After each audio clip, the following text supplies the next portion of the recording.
जय हिंद साथियों। आपका स्वागत है आपके अपने इस यूट्यूब चैनल में। साथियों, आज के इस वीडियो में हम सब देखेंगे पॉलिटी के महत्वपूर्ण प्रश्नों को, और जो कि वन लाइनर फॉर्म में है, और इससे पहले का तेरह टॉपिक को क्लियर कर दिया गया है। तो चलिए आज का देखते हैं। ये टॉपिक नंबर 14 है और ये भारतीय संसद से संबंधित है, ठीक ना। तो इससे रिलेटेड सभी प्रश्नों को देखते हैं जो कि वन लाइनर फॉर्म में दिया गया है, और इससे संबंधित जो एग्जाम में क्वेश्चन पूछते हैं उसको भी ऑप्शन वाइज दिया गया है। तो आइए देखते हैं सभी महत्वपूर्ण प्रश्नों को। और साथियों, आपसे एक रिक्वेस्ट रहेगा कि अगर आपने अभी तक इस यूट्यूब चैनल को सब्सक्राइब नहीं किया है तो प्लीज़ सब्सक्राइब कर लीजिए, ताकि कोई भी इन्फॉर्मेशन आप तक पहले पहुंचे। और वीडियो अच्छा लगे तो लाइक कर दीजिएगा दोस्तों, और अपने ग्रुप में शेयर जरूर कीजिएगा। तो पहला पॉइंट है भारतीय संसद। देखिए यहाँ है 14 नंबर टॉपिक है, और इससे पहले का 13 टॉपिक क्लियर करवा दिया गया है। अगर आपने अभी तक उसे नहीं देखा है तो जाके देख सकते हैं, इस यूट्यूब चैनल पे अपलोड कर दिया गया है। भारत की संघीय व्यवस्थापिका को किस नाम से जाना जाता है? तो इसे संसद के नाम से जाना जाता है। भारतीय संसद के कितने सदन होते हैं दोस्तों? तो ये 2 सदन होते हैं, एक होता है लोकसभा, एक होता है राज्यसभा। लोकसभा को कहते हैं निम्न सदन और राज्यसभा को उच्च सदन कहते हैं। संसद के किस सदन को प्रतिनिधि सभा भी कहा जाता है?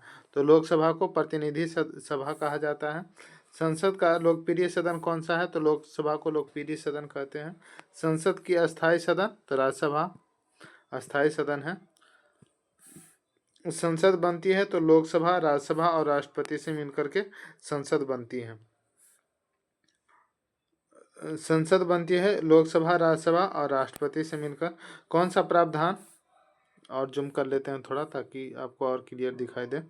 ये देखिए, चलिए अब देखते हैं। कौन सा प्रावधान भारतीय संविधान के अंतर्गत संसद के सदस्यों के विशेषाधिकार तथा उन्मुक्तियों को निर्धारित करता है? तो ये अनुच्छेद 105। भारतीय संसद के कितने अंग हैं? तो 3 अंग हैं। कौन कौन? तो ये देखिए, पहला अंग लोकसभा, दूसरा राज्यसभा, तीसरा राष्ट्रपति। 3 अंग हो गया ना। भारतीय संविधान के किस अनुच्छेद में कहा गया है कि संघ के लिए एक संसद होगा जो राष्ट्रपति और 2 सदनों से मिलकर बनेगी? तो ये 79 में कहा गया है। संसद का निम्न सदन एवं उच्च सदन क्रमशः है। तो निम्न सदन लोकसभा है और उच्च सदन राज्यसभा है। संसद को भंग करने के लिए कौन सक्षम है? तो राष्ट्रपति है जो संसद को भंग कर सकते हैं। आगे बढ़ते हैं। संसद के 2 क्रमिक अधिवेशनों के बीच अधिकतम कितने समय अंतराल का अनुमति होता है? तो ये 6 माह, यानी कि 1 साल में 2 अधिवेशन हो सकता है संसद का, ठीक ना। संसद का 2 अधिवेशन साल भर में होता है, तो 6 माह में 1 अधिवेशन हो जाना चाहिए। भारतीय संसद के दोनों सदनों की संयुक्त बैठक किस संबंध में होती है? तो साधारण विधेयक के संबंध में संयुक्त बैठक होता है। और संयुक्त बैठक को बुलाता कौन है दोस्तों? तो ये संयुक्त बैठक जो है ये राष्ट्रपति बुलाता है। और इसका अध्यक्षता कौन करता है? तो अध्यक्षता जो करता है ये लोकसभा के अध्यक्ष करते हैं। लोकसभा के अध्यक्ष जो होते हैं ना, ये संयुक्त बैठक की अध्यक्षता करते हैं, लोकसभा के अध्यक्ष। चलिए आगे बढ़ते हैं। साधारण विधेयक से संबंधित गतिरोध को दूर करने के लिए संसद के दोनों सदनों की संयुक्त बैठक कौन बुलाता है? अभी बताया कि राष्ट्रपति बुलाता है। और इसका अध्यक्षता कौन करता है? तो लोकसभा के अध्यक्ष करते हैं। लोकसभा के जो अध्यक्ष रहते हैं वही इस बैठक की अध्यक्षता करता है। लोकसभा व राज्यसभा की संयुक्त बैठक कब होती है? लोकसभा एवं राज्यसभा में मतभेद होने पर संयुक्त बैठक होता है। संसद के दोनों सदनों के साथ कौन संसद के दोनों सदनों के साथ साथ बैठने पर क्या होता है? तो एक बिल जिस पर दोनों सदन सहमत न हो उस पर विचार करना और पास होना होता है। जब संसद के दोनों सदनों के किसी साधारण विधेयक में मतभेद हो तो इस गतिरोध को कैसे सुलझाया जाता है? तो इस गतिरोध को दोनों सदनों की संयुक्त बैठक में सुलझाया जाता है। संसद की कार्यवाही सूची में प्रथम विषय होता है। तो प्रश्नकाल जो होता है ये कार्यवाही सूची में प्रथम विषय होता है, मतलब प्रश्नकाल से स्टार्ट होता है। फिर कौन सी प्रथा संसदीय प्रणाली को भारत की देन है? तो शून्यकाल जो है भारत का देन है दोस्तों। संसद के किसी सदस्य की अधिकतम सदस्य संसद के किसी सदस्य की सदस्यता तब समाप्त समझी जाती है जब वह बिना सदन को सूचित किए अनुपस्थित रहता है। तो 60 दिन तक अगर बिना सदन को मतलब सूचित किए अनुपस्थित रहता है कोई भी संसद, तो उसकी सदस्यता मतलब समाप्त हो जाती है। आगे है कि सांसदों का वेतन का निर्णय कौन करता है? तो ये जो संसद होता है वही सांसदों का वेतन का निर्णय करता है। संसद के कुल सदस्यों का कितना भाग वैधानिक चैम्बर की मीटिंग बुलाने के लिए आवश्यक यानी मतलब कितना कोरम होना चाहिए, तो 1/10 कोरम होना चाहिए। संसदीय प्रणाली वाली सरकार को अन्य किस नाम से जाना जाता है, तो संघीय सरकार के नाम से जाना जाता है। अब यहाँ पे देखिए उससे रिलेटेड जो क्वेश्चन है जो कि एग्जाम में आया है, उन सारे क्वेश्चन को देखते हैं। तो पहला क्वेश्चन है कि भारत में संसद मिलकर निर्मित होता है, तो अभी देखे थे ऑनलाइनर पर में, तो ये लोकसभा, राज्यसभा और राष्ट्रपति को मिलकर संसद बनता है। लोकसभा, राज्यसभा और राष्ट्रपति को मिलकर संसद बनता है, यानी कि पहला, दूसरा और तीसरा, पहला, दूसरा, तीसरा, ये ऑप्शन सही हो जाएगा, ठीक ना। चलिए आगे है कि भारतीय संसद में निम्नलिखित में से कौन सा शामिल है, तो अभी देखें ऊपर में कि लोकसभा है, राज्यसभा है, तो प्रधानमंत्री नहीं होगा। लोकसभा के अध्यक्ष, और ये लोकसभा के अध्यक्ष एवं लोकसभा, ये गलत हो जाएगा। लोकसभा एवं राज्यसभा, ये भी नहीं होगा। तो कौन होगा, तो राष्ट्रपति और दोनों सदन यानी कि लोकसभा और राज्यसभा, ये संसद के सदस्य मतलब भारतीय संसद में शामिल है। संसद के अधिकारियों में सम्मिलित है, अधिकारियों में कौन सम्मिलित है ये बताना है, तो लोकसभा अध्यक्ष सही है, उपाध्यक्ष लोकसभा का ये भी शामिल है, महासचिव लोकसभा ये भी शामिल है, अध्यक्ष राज्यसभा ये भी शामिल है, यानी कि चारों शामिल है। डी ऑप्शन सही हो जाएगा इसका, डी ऑप्शन। अब अगला क्वेश्चन है, अंतर्राष्ट्रीय संधियों को भारत के किसी भाग अथवा संपूर्ण भारत में लागू करने के लिए संसद कोई भी कानून बना सकती है, तो बिना किसी राज्य की सहमति के कोई भी कानून बना सकता है।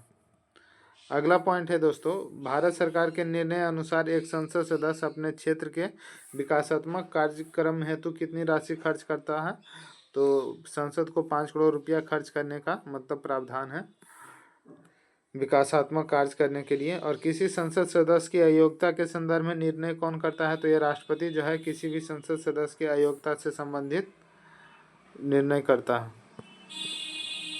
भारत की संचित निधि से धन निर्गमन पर किसका नियंत्रण होता है, तो ये संसद का नियंत्रण होता है। अगला पॉइंट है कि संसद में शून्यकाल का समय क्या है, तो शून्यकाल अभी देखें कि दोपहर 12 बजे से अपराह्न 1 बजे का जो समय होता है इसे शून्यकाल कहा जाता है, ठीक ना।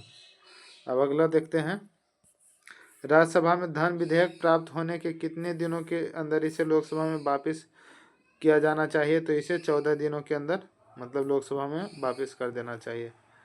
संसद के दोनों सदनों के संयुक्त अधिवेशन की अध्यक्षता अभी ऊपर में बताए थे दोस्तों कि बुलाता कौन है, तो राष्ट्रपति बुलाता है, लेकिन अध्यक्षता इसे लोकसभा का स्पीकर जो है, लोकसभा के जो अध्यक्ष हैं वही करते हैं।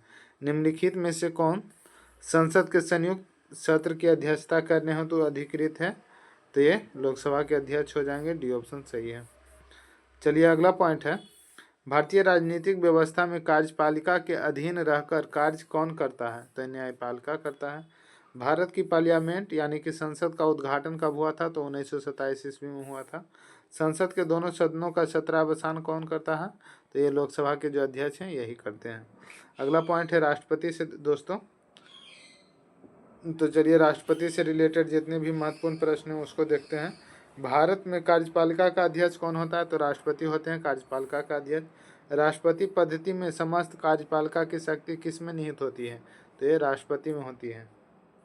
भारतीय संविधान के अनुसार देश का प्रथम नागरिक कौन होता है, तो राष्ट्रपति जो है ये देश का प्रथम नागरिक होता है। भारतीय संविधान के अनुसार संघ की कार्यपालिका शक्ति किस में निहित होती है, तो राष्ट्रपति में संघ की कार्यपालिका शक्ति निहित होती है। भारतीय सेनाओं का सर्वोच्च सेनापति कौन होता है, तो राष्ट्रपति होते हैं। भारत के राष्ट्रपति निर्वाचित होने के पात्र बनने के लिए किसी व्यक्ति की आयु पूर्ण होनी चाहिए, तो 35 वर्ष कम से कम आयु का मतलब चर्चा है हमारे संविधान में। मैक्सिमम एज पूछेगा तो उसका चर्चा नहीं है, कम से कम 35 वर्ष होना चाहिए। राष्ट्रपति का निर्वाचन किस प्रकार से होता है, तो अप्रत्यक्ष रूप से राष्ट्रपति का निर्वाचन होता है। राष्ट्रपति पद के निर्वाचन हेतु कौन सी पद्धति अपनाई जाती है, तो समानुपातिक प्रतिनिधित्व एवं एकल संक्रमणीय मत पद्धति अपनाया जाता है। राष्ट्रपति पद के चुनाव संबंधित विवाद को किसे निर्देशित किया जाता है, तो उच्चतम न्यायालय को। राष्ट्रपति के चुनाव के लिए प्रस्तावक एवं अनुमोदक की कम से कम कितनी संख्या होनी चाहिए, तो राष्ट्रपति के चुनाव में 50 प्रस्तावक और 50 अनुमोदक होना चाहिए। और ये जो 50 प्रस्तावक होते हैं मतलब वो उनके से वो 50 अनुमोदक में शामिल नहीं हो सकते हैं, ठीक ना। मतलब ये 50 प्रस्तावक और 50 अनुमोदक ये दोनों अलग अलग रहते हैं। राष्ट्रपति पद का चुनाव संचालित किया जाता है तो निर्वाचन आयोग के द्वारा। भारत में किसके चुनाव में अनुपातिक प्रतिनिधित्व चुनाव प्रणाली अपनाई जाती है तो ये राष्ट्रपति के चुनाव में। राष्ट्रपति चुनाव संबंधी मामले किसके पास भेजे जाते हैं तो राष्ट्रपति के चुनाव से संबंधित जितने भी मामले हैं उच्चतम न्यायालय यानी कि सुप्रीम कोर्ट के लिए भेजे जाते हैं।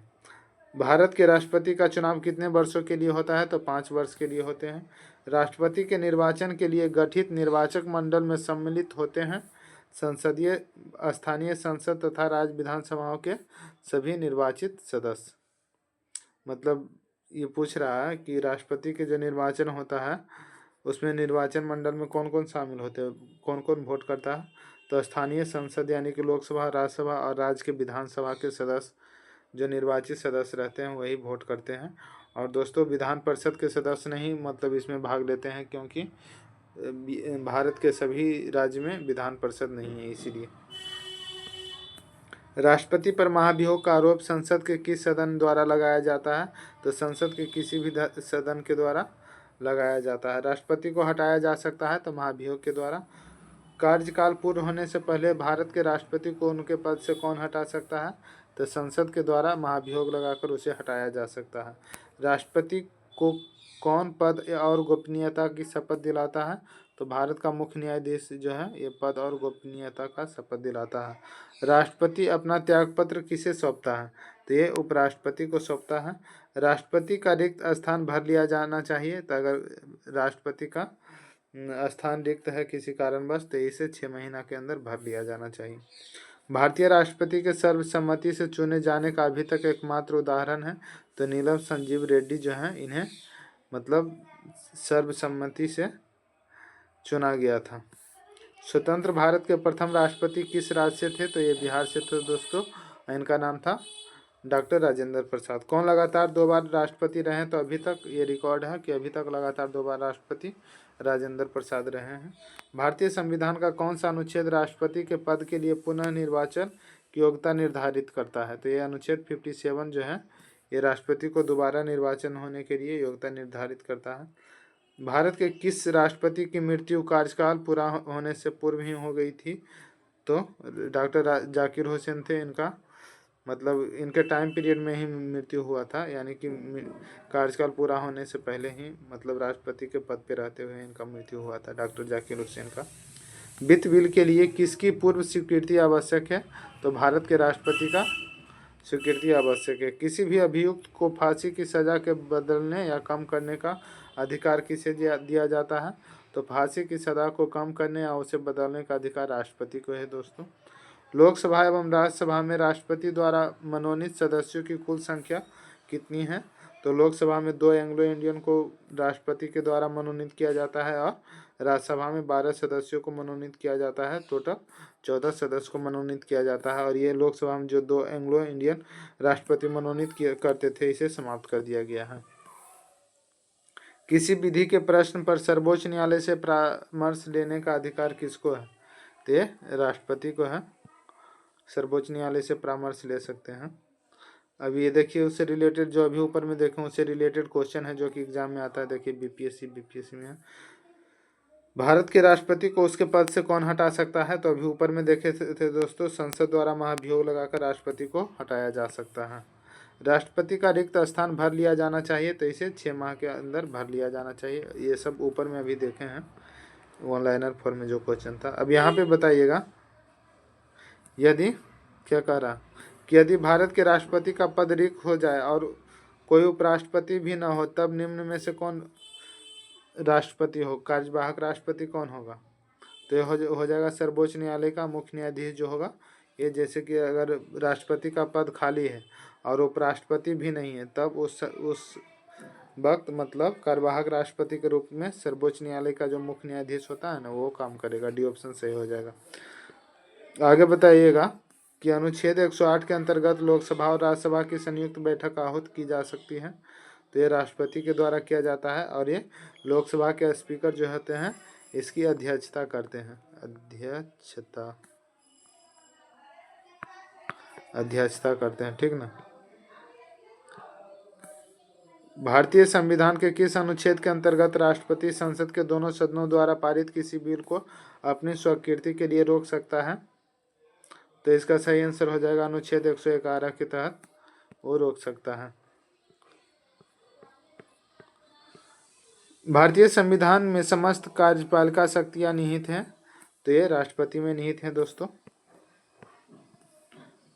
जब केंद्रीय मंत्रिमंडल ने 2002 में चुनावी सुधारों पर अध्यादेश बिना किसी बदलाव के उसे राष्ट्रपति को वापस भेजा, तब राष्ट्रपति ने भारतीय संविधान के कौन से अनुच्छेद के अंतर्गत उसे अपनी सहमति के लिए रोका था? तो इसे 123 अनुच्छेद आर्टिकल 123 के अंतर्गत अपनी सहमति के लिए रोका था। सी ऑप्शन सही हो जाएगा। निम्नलिखित में से किन की नियुक्ति भारत के राष्ट्रपति द्वारा किया जाता है? तो भारत के राष्ट्रपति के द्वारा किसका नियुक्ति किया जाता है? तो वित्त आयोग के अध्यक्ष के और संघराज क्षेत्र के मुख्यमंत्री का। योजना आयोग के अध्यक्ष उपाध्यक्ष का ये नहीं होगा, पहला तीसरा होगा, यानी कि सी ऑप्शन सही हो जाएगा। चलिए अब आगे देखते हैं। वन लाइनर फॉर्म में है दोस्तों सभी महत्वपूर्ण प्रश्न, और देखिएगा इससे रिलेटेड क्वेश्चन आता है, उसको भी आपको देखना है। सार्वजनिक महत्व के किसी विषय पर राष्ट्रपति संविधान के किस अनुच्छेद के तहत सर्वोच्च न्यायालय से कानूनी परामर्श ले सकता है? तो अनुच्छेद 143 के अंतर्गत। विदेशों को भेजे जाने वाली विभिन्न संसदीय प्रतिनिधि मंडलों के लिए व्यक्तियों का नामांकन कौन करता है? तो राष्ट्रपति करता है। किसने उच्चतम न्यायालय के मुख्य न्यायाधीश तथा कार्यवाहक राष्ट्रपति दोनों ही पद को सुशोभित किया है? तो एम हिदायतुल्लाह भी देखे थे कि अगर राष्ट्रपति का पद खाली है और मतलब उपराष्ट्रपति भी नहीं है, तो उस मतलब अवसर पर उस समय जो मुख्य न्यायाधीश होते हैं भारत के सुप्रीम कोर्ट के, वो मतलब उपराष्ट्रपति के कार्यवाहक राष्ट्रपति के कार्य कर सकते हैं। तो यह है कि किसने उच्चतम न्यायालय के मुख्य न्यायाधीश तथा कार्यवाहक राष्ट्रपति दोनों ही पदों को सुशोभित किया है? तो एम हिदायतुल्लाह ने।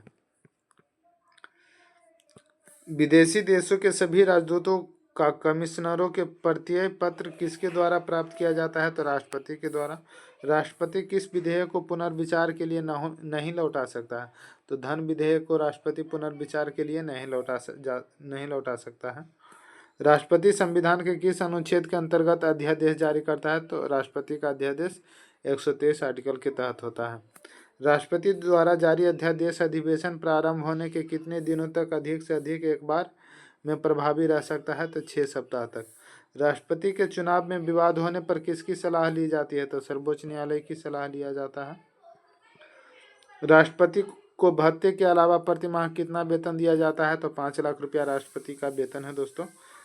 इसके अलावा बहुत सारे भत्ते भी हैं, उसके अलावा ये पेमेंट है। नामांकन के समय राष्ट्रपति पद के उम्मीदवार को जमानत के तौर पर कितना रुपया जमा करना पड़ता है? तो 15,000 रुपया जमा करना पड़ता है। श्रीमती प्रतिभा देवी पाटिल का भारतीय गणतंत्र के राष्ट्रपति के रूप में क्रम है? तो ये 12वां राष्ट्रपति के रूप में इनका क्रम है, और ये भारत की पहली महिला राष्ट्रपति थी। भारत के राष्ट्रपति ने जिस एकमात्र मामले में वीटो यानी कि पॉकेट वोट शक्ति का प्रयोग किया था, वह था भारतीय डाकघर संशोधन अधिनियम। राष्ट्रपति को लोकसभा में किन 2 सदस्यों को मनोनीत करने का अधिकार है? तो लोकसभा में 2 एंग्लो इंडियन को मनोनीत कर सकते हैं दोस्तों, और ये अब समाप्त कर दिया गया है। राष्ट्रपति और उपराष्ट्रपति की अनुपस्थिति में कौन कार्यभार ग्रहण करेगा? तो सर्वोच्च न्यायालय का मुख्य न्यायाधीश जो है, राष्ट्रपति और उपराष्ट्रपति दोनों अगर अनुपस्थित है तो राष्ट्रपति का कार्यभार सर्वोच्च न्यायालय का मुख्य न्यायाधीश ग्रहण करेगा। लोकसभा द्वारा पारित विधेयक यदि राष्ट्रपति लोकसभा का पुनर्विचार के लिए लौटाता है और लोकसभा उसे पूर्ववत पास करके राष्ट्रपति के पास भेज देती है, तो राष्ट्रपति विधेयक को अनुमति दे देगा। अध्यादेश जारी करने का अधिकार राष्ट्रपति का कौन सा अधिकार है? तो विधायी अधिकार है। भारत एक गणतंत्र है, इसका अर्थ है, तो भारत में वंशानुगत शासन नहीं है, यही अर्थ है कि भारत एक गणतंत्र है। एक विधेयक को संसद में प्रस्तुत किया जाता है कौन सी क्रिया के बाद अधिनियम बन जाता है? तो जब कोई विधेयक को संसद में प्रस्तुत किया जाता है और राष्ट्रपति उस पर मतलब अपना साइन कर देता है, तो जब राष्ट्रपति अपना सहमति दे देता है तो वह विधेयक बन जाता है। भारत के राष्ट्रपति में से कौन कुछ समय के लिए गुटनिरपेक्ष आंदोलन के महासचिव भी थे? तो ज्ञानी जैन सिंह जो थे ये थे। लाभ के पद का निर्णय कौन करता है? तो संघीय संसद जो है लाभ के पद का निर्णय करता है। किसी भौगोलिक क्षेत्र को अनुसूचित क्षेत्र में घोषित करने का संवैधानिक अधिकार किसको है? तो राष्ट्रपति को है। युद्ध की घोषणा या शांति का फैसला करने में कानूनी रूप से सक्षम है? तो राष्ट्रपति। एक ही व्यक्ति को कितनी बार भारत का राष्ट्रपति बनाया जा सकता है? तो कई बार राष्ट्रपति बन सकते हैं, इसका कोई चर्चा नहीं है, कोई लिमिटेड टाइम पीरियड नहीं है। भारत के प्रथम राष्ट्रपति कौन थे? तो डॉक्टर राजेंद्र प्रसाद थे, जो कि बिहार से थे। भारतीय गणतंत्र का वह कौन सा राष्ट्रपति था जो सदा भारतीय धर्मनिरपेक्षता को सर्वधर्म समभाव कहता रहा? तो डॉक्टर एस राधाकृष्ण। भारत सरकार का संवैधानिक अध्यक्ष कौन होता है? तो राष्ट्रपति होता है। भारत के पहले राष्ट्रपति के रूप में डॉक्टर राजेंद्र प्रसाद का चुनाव किया गया था, तो ये संविधान सभा के द्वारा किया गया था। यदि भारतीय उपराष्ट्रपति अपना पद त्याग करने का निर्णय लेता है तो वे अपना त्यागपत्र किसे संबोधित करेंगे? तो उपराष्ट्रपति अपना त्यागपत्र किसे देता है? राष्ट्रपति को, और राष्ट्रपति अपना त्यागपत्र उपराष्ट्रपति को देता है। जब राष्ट्रपति और उपराष्ट्रपति दोनों के पद एक साथ खाली हों तो पद पर अस्थायी रूप से कौन काम करता है? तो भारत का मुख्य न्यायाधीश। अभी तक ये 3 बार पॉइंट आ गया है दोस्तों, महत्वपूर्ण पॉइंट है ये। भारत के राष्ट्रपति पर महाभियोग लगाने का अधिकार है? तो संसद के दोनों सदनों को अधिकार है कि महाभियोग लगा सकता है। भारत में राष्ट्रपति राज्यसभा के कितने सदस्यों को मनोनीत करते हैं? तो राज्यसभा के 12 और लोकसभा से 2, यानी कि टोटल पूछा था कुछ देर पहले ऊपर में, तो टोटल 14 सदस्यों को मनोनीत करता है, जो कि अब लोकसभा में 2 एंग्लो इंडियन को समाप्त कर दिया गया है। चलिए अब उपराष्ट्रपति से रिलेटेड जितने भी महत्वपूर्ण पॉइंट हैं दोस्तों, इसको देखते हैं, ठीक ना। तो आइए बारी बारी से, और ये जितने भी प्रश्न करा रहे हैं ना साथियों, सभी महत्वपूर्ण है सभी एग्जाम के लिए, तो बारी बारी देखते जाइए। एक एक लाइन बहुत महत्वपूर्ण है, क्योंकि देखते ही हैं कि जैसे ही ऑनलाइनर फॉर्म में क्वेश्चन खत्म होता है तो इससे जो क्वेश्चन एग्जाम में आता है उस टाइप से भी कुछ क्वेश्चन दिया गया है, तो उससे भी आप समझ सकते हैं कि कितना महत्वपूर्ण है। तो आइए देखते हैं।